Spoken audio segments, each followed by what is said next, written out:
දවසක් කියලා ඔයගොල්ලෝ හැමෝට ඔයගොල්ලෝත් එක්ක දැන් GRLakshan YouTube channel එකේ තාත් අලුත් වීඩියෝස් සමග මම කතා කරන්න යන්නේ.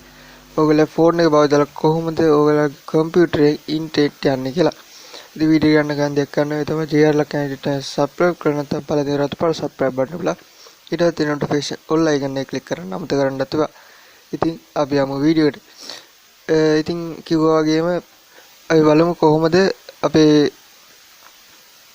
ෆෝන් එක භාවිත කරලා කියන රවුටර් එකක් ඩොන්ගල් එකක් නැතුව ෆෝන් එක භාවිත කරලා ඉන්ටර්නෙට් යන්නේ කියලා අපේ කම්පියුටරේ. ඉතින් මේ වැඩේ කරන්න අපි ඉස්සරම ෆෝන් එක ප්ලග් කර ගන්න ඕනේ අපි කම්පියුටරේට. ඉතින් මම මෙතන USB කේබල් එක අර ප්ලග් කරගත්තා. ඊට පස්සේ අපේ සෙටින් වලට යන්න ඕනේ.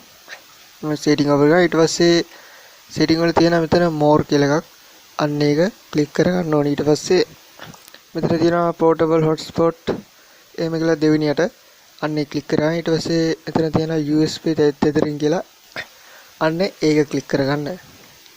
ඉතින් මම ඒකත් මේ විදිහට ක්ලික් කරගන්නම්. එහෙම ක්ලික් කරගෙන ඉවර වුණාට පස්සේ අපි යන්න ඕනේ mobile data on කරන්න ඕනේ අපේ ෆෝන් එකේ.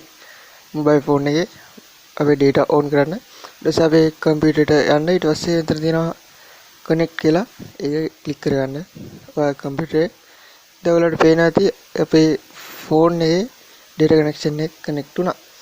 ඉතින් ඔන්න ඔය විදිහට පුළුවන් අපේ ෆෝන් එකෙන් භාවිත කරලා කිසිම router එකක් dongle එකක් නැතුව අපේ කම්පියුටරේට ඉන්ටර්නෙට් ලබා දෙන්න. අපේ ඉන්ටර්නෙට් කියන්නේ කම්පියුටරේ ඕනම දෙයක් කරන්න Google search කරන්න සියලුම දෙයක් කරගන්න. ඉතින් ඔය ගන්න තමයි අද වීඩියෝ එක කරේ. ඉතින් අද වීඩියෝ එක like කරන්න, comment කරන්න, තවත් channel එක share කරන්න උත්සාහ ගන්නත් එපා. අපේ channel එක තව subscribe නැත්නම් පල්ලේ තියෙන රතු පාට subscribe button එක ඊට notification all icon එක click කරන්න අමතක කරන්න එපා. තවත් වීඩියෝ